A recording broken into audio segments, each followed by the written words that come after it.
Please be seated. Arise, giving all praises to Allah, the Father of the universe, cherisher and sustainer of all the balanced universes.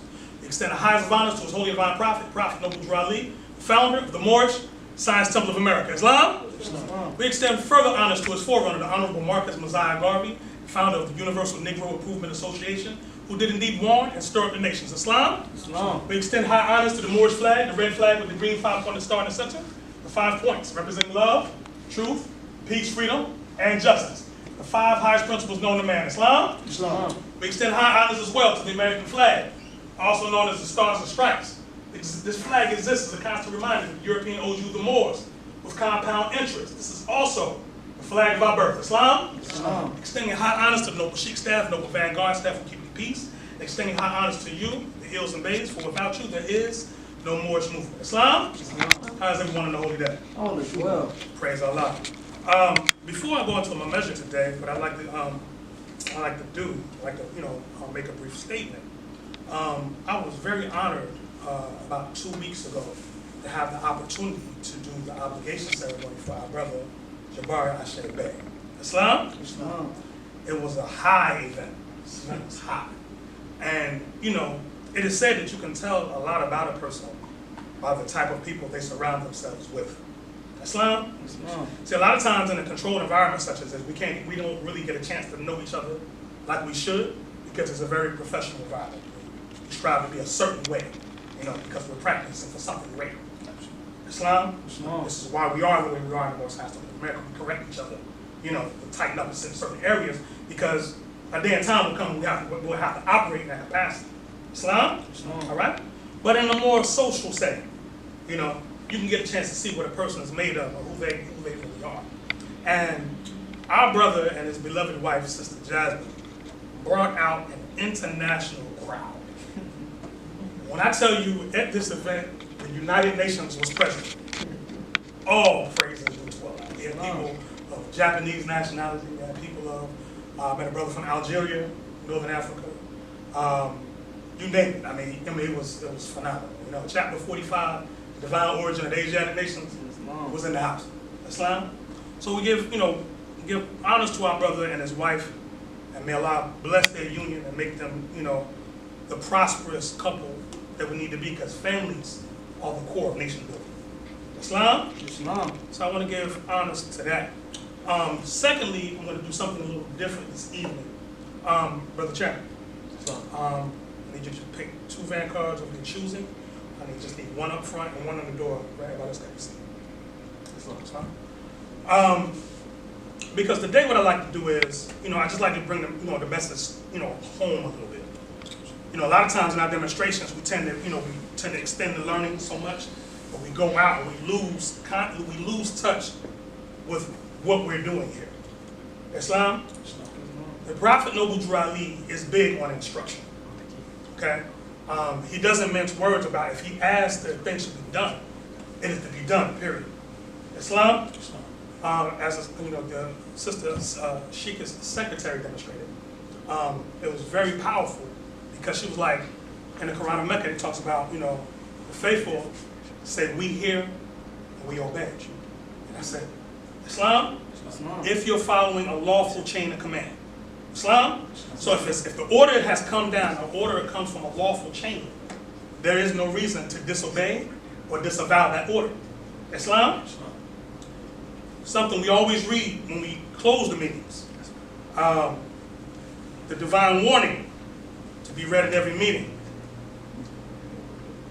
Not going to read the whole thing, I'm just going to read this paragraph. It says, any member or group of members that seek to hold malicious feelings towards the temple or the prophet, or to violate the divine covenant of the Moorish movement, will receive their reward from Allah for their unjust deeds. All true Moors must, it's not optional, must obey the laws laid down to them by their prophet, and if they lose confidence in their prophet, give up your card and button, cease wearing your turban or fez, and return to the state where I, the prophet, found you. For this is a holy divine movement founded by the Prophet Noble Drew Ali. If the prophet is not right, the temple is not right. And it goes into how he's sending out a divine plea to to all true Moorish Americans, etc. Islam? So, why am I reading this? I'm reading this because, as the Grand Governor of this temple, Grand Sheik of this temple, I've appointed one in authority positions, right? Some hold these positions in an acting capacity, meaning they, haven't, received adaptation from the realm of the third heaven yet, right? If you look up the term acting in any legal dictionary, is one who, doesn't fully possess the office, right? But possesses it in a temporary capacity until such time comes when everything is, when they're received in the full capacity. Islam? But point is, we've appointed such ones. Islam? And when there's things to be done, as it comes down, because obviously as a Grand Governor of Grand Sheik, I can't do everything, right? The dilemma I find myself in, a lot of times when people trust your spirit or stuff like that or whatever, or due to whatever reason allows them to bond with you, a lot of times people will jump the chain of command and reach directly for you. Islam? So, I have ones that contact me directly. Well, Grand Governor, I was thinking about, I want to do this and stuff. I was wondering this, whatever. I'm like, well, Islam, run that to the chairman. Then I contact the chairman and ask, the brother or sister so-and-so contact about that. Yeah, but they said they didn't want to talk to me. They want to talk to you. That's not how this works. Islam, you have to trust the process, right? And even if you say that the person who holds that office, you don't totally feel, everything about that person, that's personal.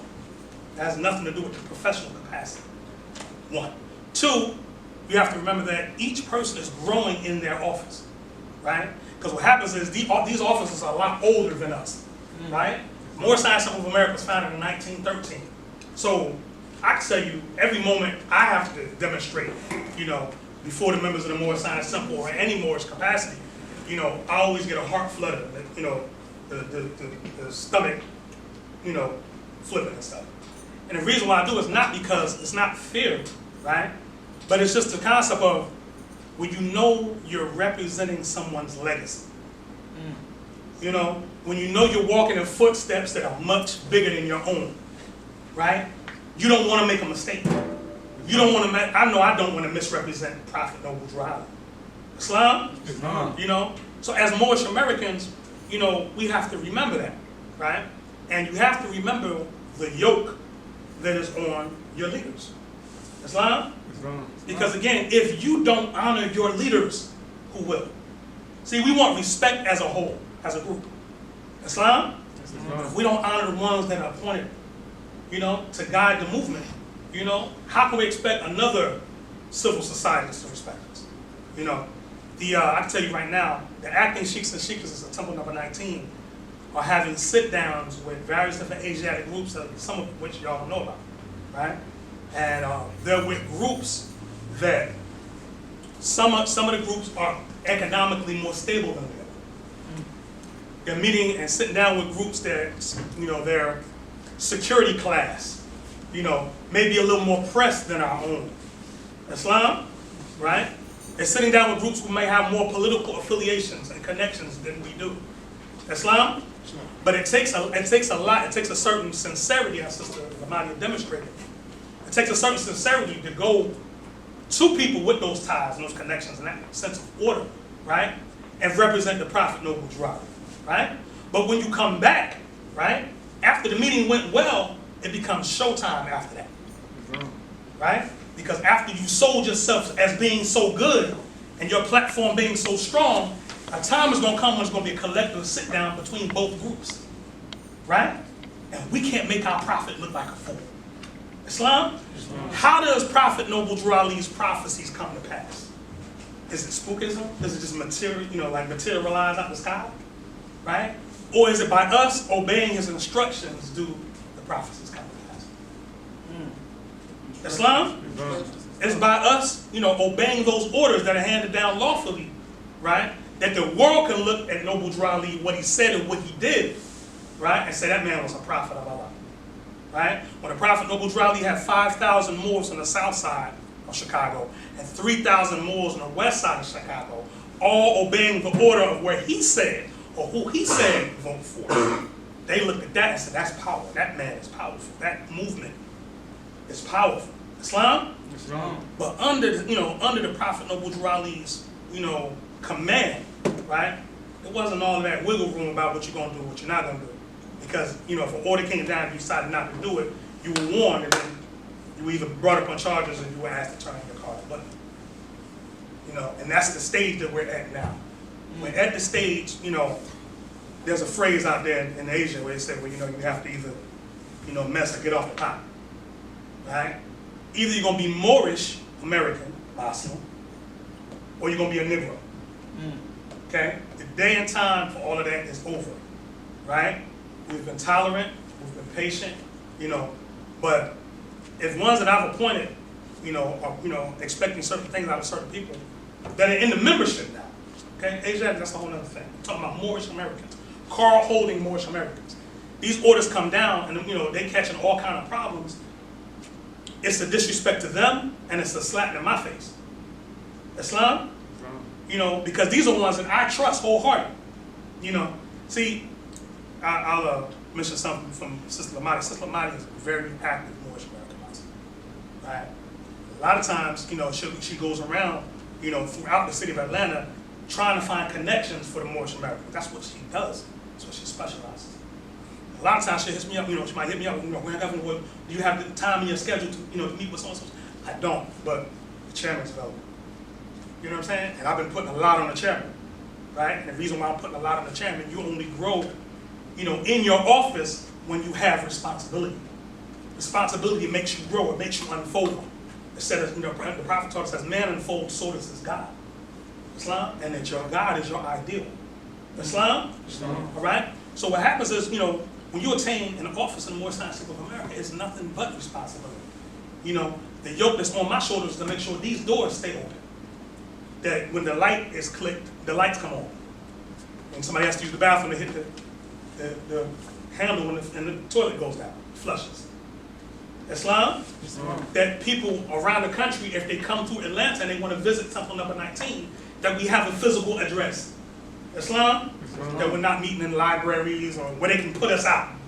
Because you can't say you're demonstrating the 5 highest principles known to man, love, truth, peace, freedom, and justice, and you meet somewhere where they say, okay, it's 9 o'clock, y'all gotta go.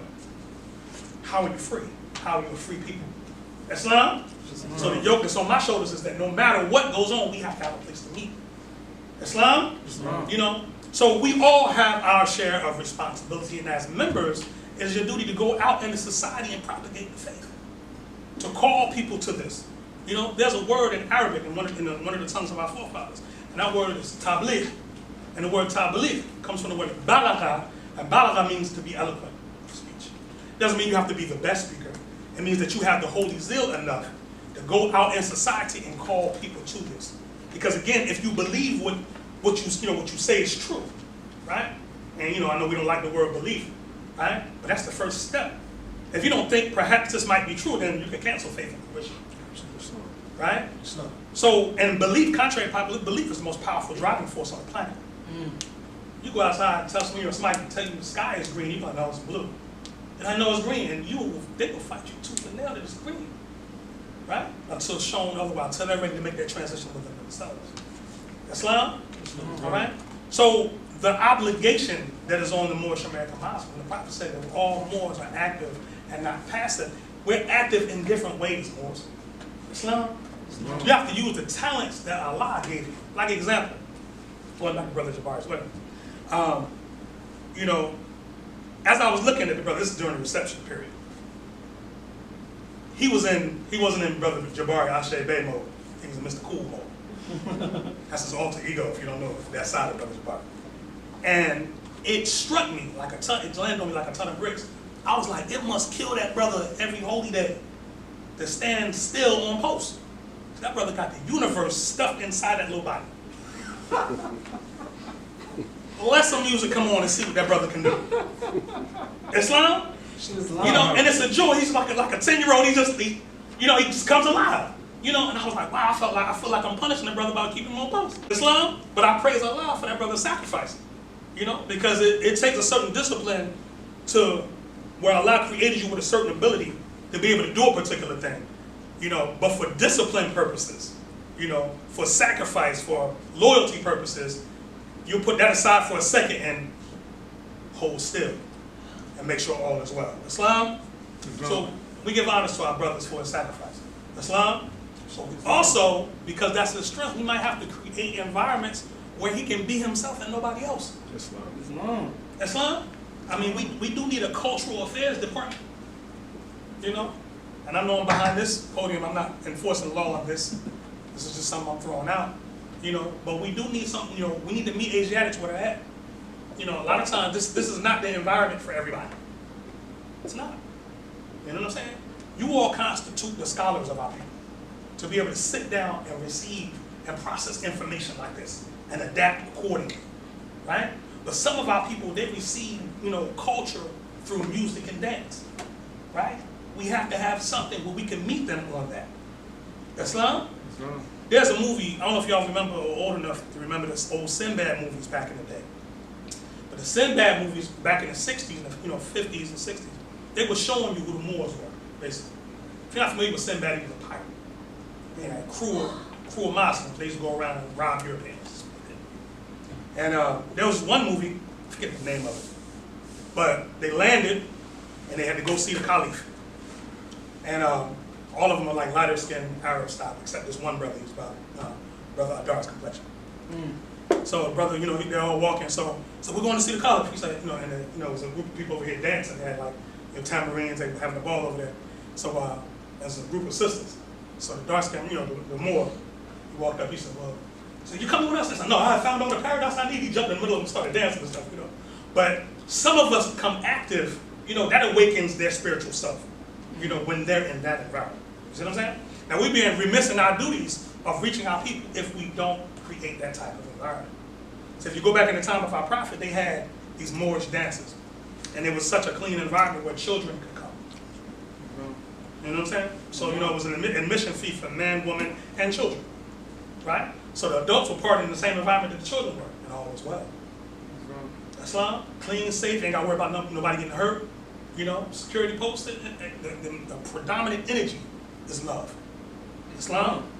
So we have to find these different environments, you know, to reach our people in. There's different ways to do it. Some is in the political atmosphere, you know, some of our people more, you know, suit and tie oriented, briefcase. That we come alive in that environment, right? Finding the problem. You know, the thing is, we got to find out who everybody is. You know, don't be so closed up. Let us know what speaks to you, and we'll know how to place you, right? But in certain time coming up in the near future, man, I mean, things are going to change, right? Because your membership has to mean something, right? So in future times coming, you know, we'll be doing evaluations, you know, probably quarterly, you know, but the assistant secretary probably sit you down, and, you know, we have files on everybody, you know, we'll pull your file out, we'll go, okay, brother, I killed Islam Moore, right? So we noticed for the past few months, we've been attending all uplifting functions, you know, feed the homeless, and praise Allah for this. You might be a little deficient in this area right here, brother, so just want to bring this to your attention. It's something we might need to work on. Islam, same thing like we do, like, you know, Noble Chairman said, at our jobs. The dedication we give to our jobs, to be efficient workers, to receive our pay. We have to bring that same mentality here so we can run efficiently. Islam, because like it or not, this is an operation.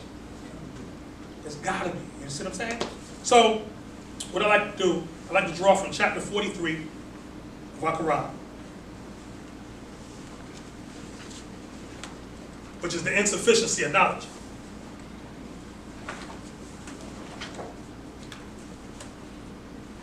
Chapter 43. Hey, Islam, when you're there. XLIII. All the instructions from the prophet, the insufficiency of knowledge. Verse 1. If there is anything lovely, if there is anything desirable, if there is anything within the reach of man that is worthy of praise, is it not knowledge? And yet who is it that attaineth it? The statesman proclaimeth that he hath it. The ruler of the people claimeth the praise of it, but findeth the subject that he possesseth. Verse 3. Evil is not requisite to man, neither can vice be necessary to be tolerated. Yet how many evils are permitted by the connivance of the laws? how many crimes committed by the decree of the council? 4. But be wise, O ruler, and learn. O thou that art to command the nations. One crime authorized by thee is worse than the escape of 10 from punishment. Islam? Going back to verse 3 where it says, neither can vice be necessary to be tolerated. A lot of times, because we were all born ex-Negroes, and we were. A lot of times when the Negro nature flares up, we'll tolerate it because we can relate to it. Right? The Prophet instructs us, says, neither can vice, that's the highest aspect of vice. That's everything in harm. We're talking about Negro, that's the lowest one. When you see that flare up, it's not necessary to be tolerated. We have clear-cut instructions on how we're to operate, and when one's act counter to that, we got to pull each other's coats. If not, it's going to impede our work. Islam, verse 5.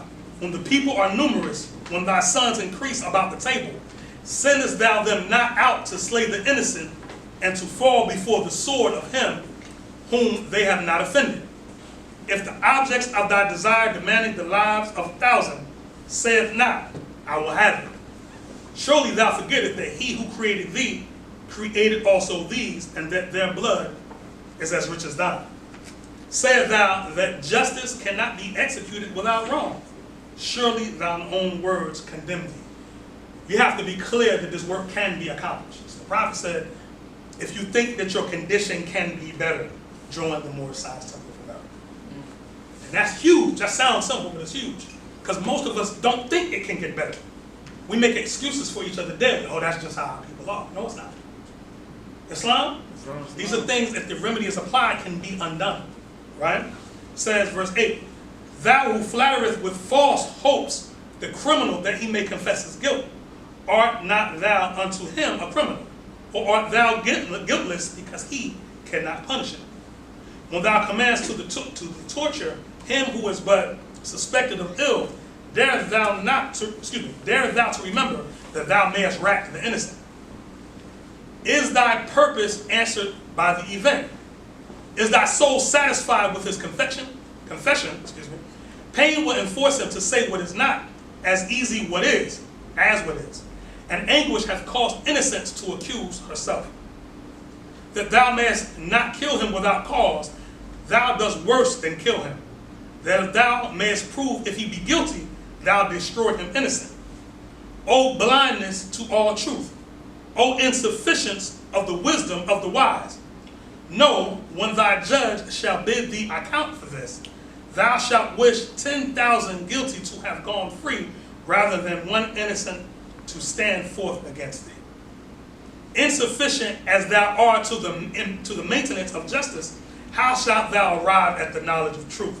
How shalt thou ascend to the footstep of her throne? The first part of that verse in chapter 13, insufficient as thou art to the maintenance of justice. Right? We know justice to be when each man receives his due portion. So whatever you've put out, get back. Right? So it's a citizen's duty to see that justice is maintained.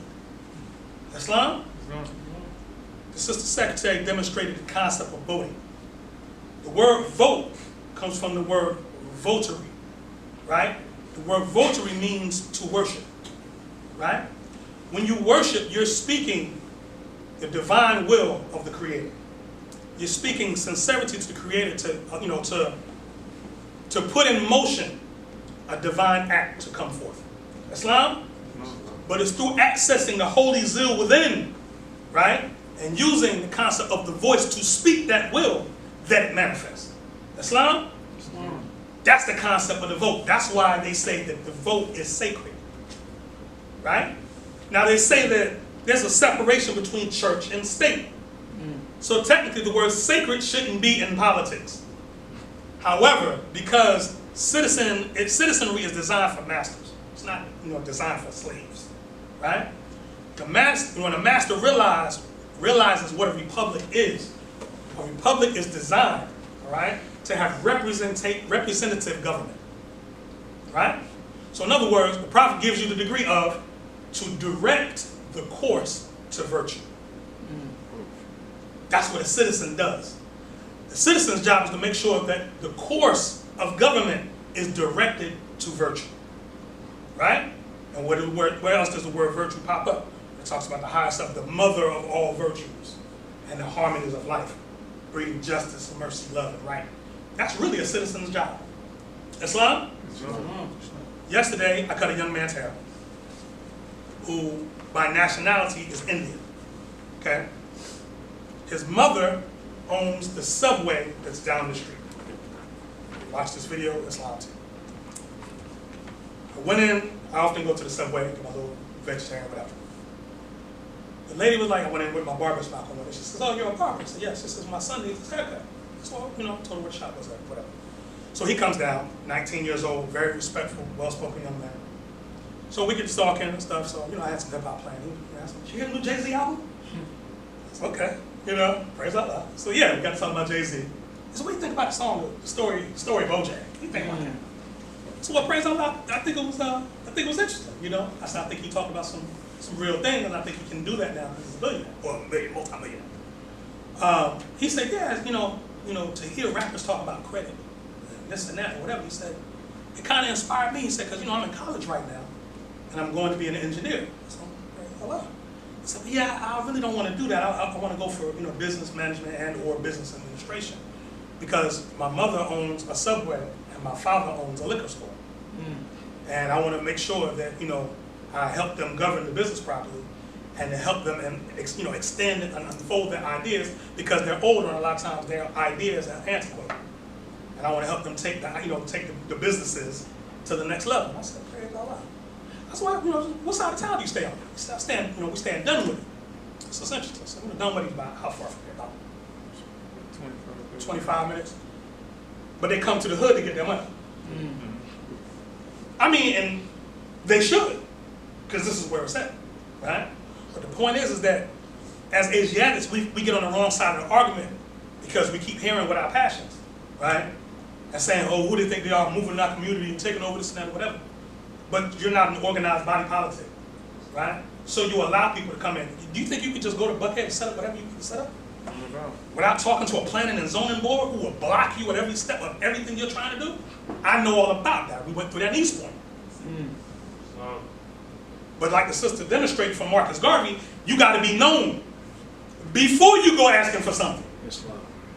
Because if they don't know who you are, and Brother Raphael says, Lamadia know that very well. You got to be known first. Because if not, we don't know you, and rightfully so. They don't know what you're going to bring in there. A lot of people look the part when they want something.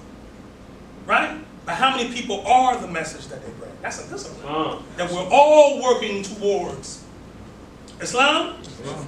So, I mean, that was a very, that's why, again, giving honor to our brother Jabari Al-Sheikh Bey, because when you have an international friendship, right, you get a chance to see how different ones are operating. You get a chance to see what adjustments you need to make to step up. Islam? Because contrary to popular belief, nobody sympathizes with your mental slavery. Nobody. They don't care nothing about it. Because, they know you were sent a prophet. They know that. Who you fooling? Islam? But what are you going to do with it? Moving forward. Verse 14. As the owl is blinded by the radiance of the sun, so shall the brightness of her countenance dazzle thee in thy approaches. If thou wast mount onto her throne, first bow thyself at her footstool, humility. If thou wast arrived at knowledge of her, first inform thyself of thine own ignorance. More worth is she, notice the gender, by the way. More worth is she than pearls. Therefore seek her carefully. The emerald and the sapphire and the ruby are as dirt beneath her feet. Therefore pursue her manfully. The way to her is labor. Attention is the pilot that must conduct thee into her port. Be weary not on the way, for when are arrived at her, the toil shall be to thee for pleasure. And that's an instruction right there, that be not weary on the way, because when you're working with your people, they're going to wear you out. Guaranteed. You're going to be tired, right? Even Brother Jesus said, my spirit is willing, but my flesh is weak. It happens, right? But the instruction is be not weary. Joshua, be of good courage. Be strong. Islam. These are the attributes that delineate you from being a Negro, because the Negro believes in the victim mentality. We don't victimize ourselves.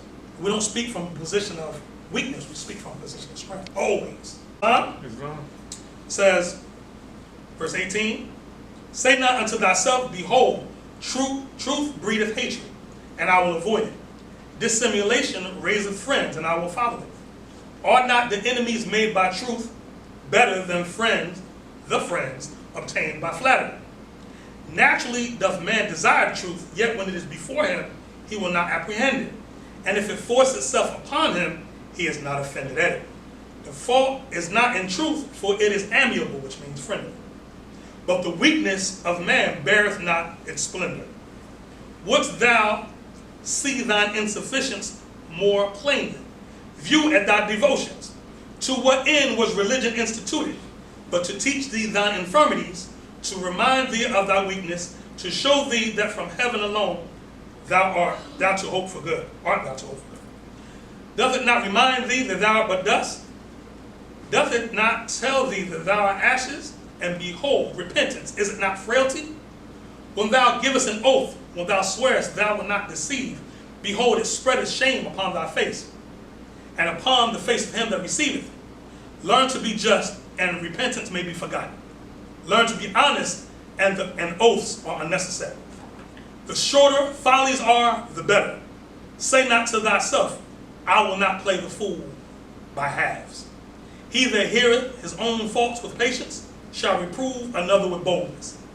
He that giveth a denial with reason shall suffer a repulse with moderation. If thou art suspected, answer with freedom. Who should suspicion or fright except the guilty? The tender of heart is turned from his purpose by supplications. The proud is rendered more obstinate by entreaty. The sense of thy insufficiency commanded thee to hear. But to be just, thou must hear without thy passions. Islam, Moors? Surely Allah speaks the truth to his holy and our prophet, Noble Raleigh Islam.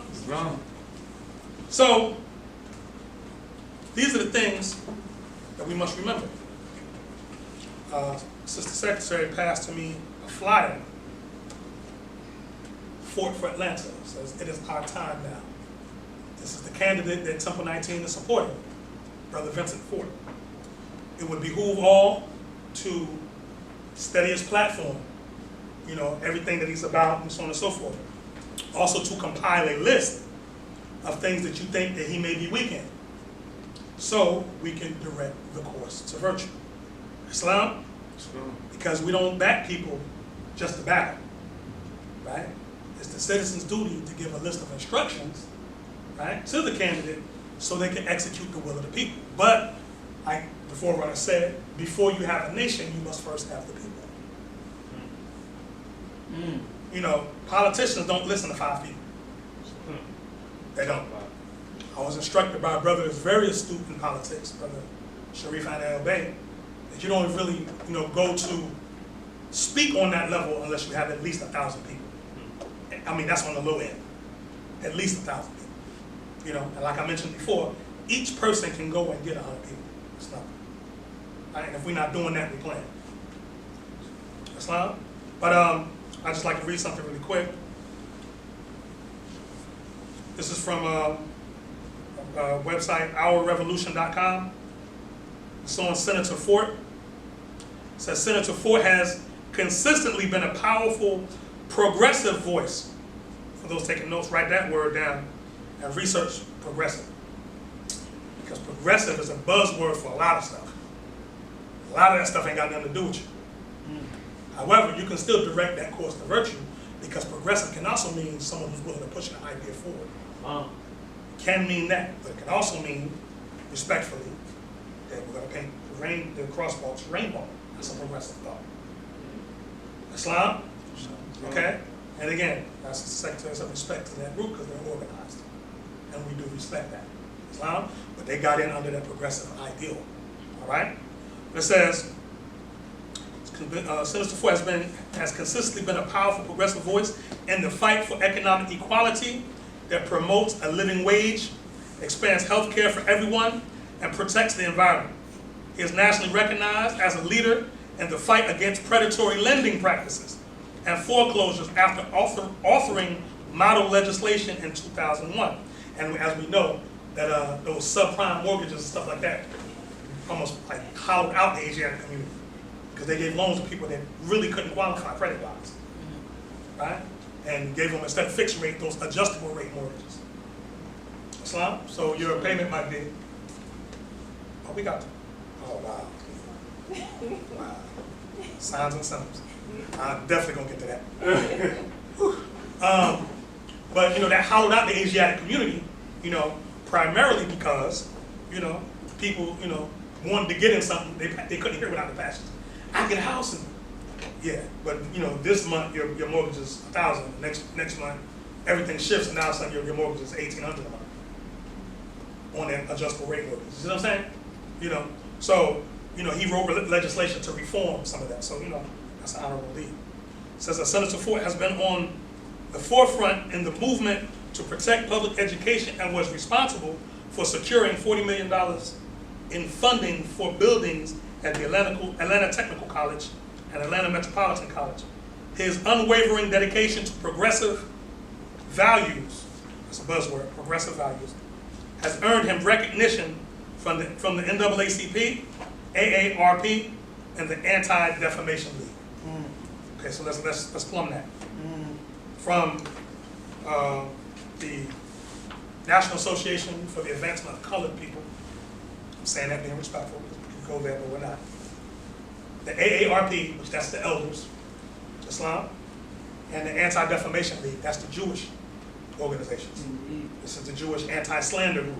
So if you say anything about one Jew, they all come after you. This is the one that spearheads that. Islam, all of those are lobby groups. Islam, all of those give funding to make sure their ideals are represented. Islam. Brother Chairman just brought up, there's a Vincent Fort for Mayor button, and clearly who put this out, there's a rainbow at the top. That brother, it's hot. Don't hurt nobody. They're demonstrating their ideal. They chose a guy who they think they can put their idea forward, and they're putting their bid in. The Moors can put their bid in too, right? But it takes finance to uplift a nation. It takes the people to have a nation. So if we're gonna get in this political thing, we're gonna get in it. If not, then we need to talk about scripture and work on our character and find the resolve and the will from somewhere, because if we're not doing this, then we need to work on suffering. That's being real. You know what I mean? And just to be real, at this late stage of it, because the actual election is when one? November. This is August. It's late. Okay? So to be truthful, all we need to do is just go and assist. Go to the campaign headquarters, pick up flyers. What can we do to be a part? And to get into the rhythm and the flow of it. Because right now, they say tell the truth and shame the devil, we're not in a position to be Operation Proclamation right now. We're not. We're not. Right? Now that represents, a potentiality that we could reach, but we're not there yet. Right? So the best thing we can do is, if we're going to back this candidate, is get to the campaign headquarters and find out where they need signs put up. Put flyers, in different locations. Go out and engage people and just tell them about his platform and so on and so forth. Right? Then maybe the Moors will be remembered as doing a sacrificial act. Islam? See, a lot of times in your art of war, when you research Sun Tzu, it talks about if you're smaller and your enemy's larger, you have to move faster. Islam? You have a dog and then you have a bunch of fleas.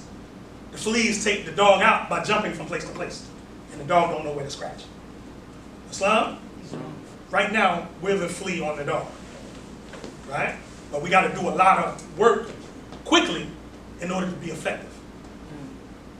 We can't afford to be lethargic in anything that we do, right? But you got to find your voice, you got to find your gift, and you have to donate that to Prophet Overdrive. Islam? All right? Moving on from that, I'm going to read something real quick. I'm just going to kind of fly through it. This is from a book called Destruction of Black Civilization by Chancellor Williams. We often deal with how the concept of a republic, was started here in the Americas. We talked about that, Tammany Hall, Iroquois Confederation, we talked about all of that. The concept of a republic also was present in Africa throughout the different nations, right? And here it talks about, it's a subchapter called Some Political Theories and Principles of Ancient African Constitutional Law and the Fundamental Rights of the African People. Because generally when we think of Africa, you got, we have, it's the chief and everybody follows the chief, or it's the chief and the council and everybody follows it, right? But it was a chain of command even in that, right? So when the prophet returned to us, it was a, let me be careful with this word, it was an indigenous aspect. I'm using that in the sense of before the Europeans arrived anywhere on any of our shores, we were demonstrating this mode of government before they got there. Islam, the fundamental rights of the African people. It says, the people are the first and final source of all power. Remember, this is ancient. The rights of the community of people are and of right ought to be superior to that of any individual, including chiefs and kings. The will of the people is the supreme law. Chiefs and kings are under the law and not above it. Kings, chiefs, elders are leaders, not rulers. They are the elected representatives of the people, in our case appointed, and the instruments for executing their will. Government and the people are one and the same. The family is recognized as the primary social, judicial, economic, and political unity in the society. The family council may function as a court empowered to try all internal, non-serious matters involving only members of the extended family group. The elder of each extended family or clan is its chosen representative on the council. Decisions in council are made by the elders. The chief or king must remain silent. Even when the council's decision is announced, it is through a speaker or linguist. Decrees or laws are issued in the same manner to assure that the voice of the chief or king is the voice of the people. The land belongs to no one. It is God's gift for use as a sacred heritage transmitted by our forefathers as a bond between the living and the dead, to be held in trust by each generation for the unborn who will follow, and thus to the last generation. Each family, therefore, has a right to land free of charge, sufficient in acreage for its economic well-being, for the right to the opportunity and means to make a living is the right to live. The land accordingly cannot be sold or given away. The land may be held for life and passed on to the family's heirs, and so on forever. The chief is the custodian of all land, the principal duty being to assure fair distribution and actual use. And that's the term, that's the concept of trustee and fiduciary. All monies, gifts, taxes, and other forms of donations to the chief or king still belong to the people for relief or aid to individuals in time of need. In the Constitution, the U.S. Constitution, that's called an emolument. Every member of the state has the right of appeal from a lower to a higher court. And some states could mean be taken even from the king's court to the mother of the nation. The procedure was from the chief's village court to the district court to the provincial court to the king's court. Such appeals were allowed in serious or major crimes, only those affecting the whole society. I'm going to read about 2 more sections from this and a couple more sentences from another section. Fines for offenses against an individual went to the victim, not to the court. Part of the money received from the loser was returned to him as an expression of goodwill and desire for a renewal of friendship. I'll stop there, and I'll go over to the fundamental rights of the African people, which is very ambiguous, right? Because African doesn't tell you who they are, okay? But they're using it as a generality, meaning that no matter where you went, these principles existed. Islam? The following is a representative number of human rights also drawn from customary laws or traditional constitutions. Every member of the community had the right of equal protection of the law, the right to a home, the right to land sufficient for earning livelihood for oneself and family, the right to aid in times of trouble, the right to petition for redress of grievances, the right to criticize or condemn any acts by the authorities or propose new laws, the right to reject the community's final decision on any matter and to withdraw from the community unmolested, the right of rebellion and withdrawal, the right to a fair trial. There must be no punishment greater than the offense. And that's even now, the punishment has to fit the crime. Or fine beyond the ability to pay. The latter is determined by income and status of the individual and his family. The right to indemnity for injuries or loss caused by others. The right to family or community care in cases of sickness or accidents. The right to special aid from the chief in circumstances beyond a family's ability. The right to a general education covering morals and good manners, family rights and responsibilities, kinship groups and social organization, neighborhoods and boundaries, farming and marketing, rapid mental calculation, and family, clan, tribal, and state histories. The right to apprentice training for a useful vocation. The right to an inheritance as defined by custom. The right to develop one's ability and exercise any developed skills. The right to protect one's family and kinsmen, even by violent means, if such becomes necessary and can be justified, self-defense. The right to the protection of moral law and respect to wife and children, a right which not even a king can violate. The right of man, even a slave, to rise to occupy the highest position in the state if he has the requisite ability and character. The right to protection and treatment as a guest in enemy territory once one is within the gates of an enemy village, town, or city. And the right to an equal share in all the benefits from common community undertakings if one has contributed to the fullest extent of his ability, no matter who or how many were able to contribute more. Islam? So that echoes the forerunner of our prophet, that echoes Prophet Noble Ali, that echoes every Asiatic society that's ever touched down on the face of the planet Earth. Islam? So what was returned to you is indeed a very ancient mode, right? That even governments now are, fine-tuning to fit this new era of time, right? So we must be aware of what we're called to do. Islam. Yes, brother. What's the name of that book? That is The Destruction of Black Civilization. Black Civilization, all right. By Chancellor Williams. With that, I lower the meeting. Islam boys? Islam.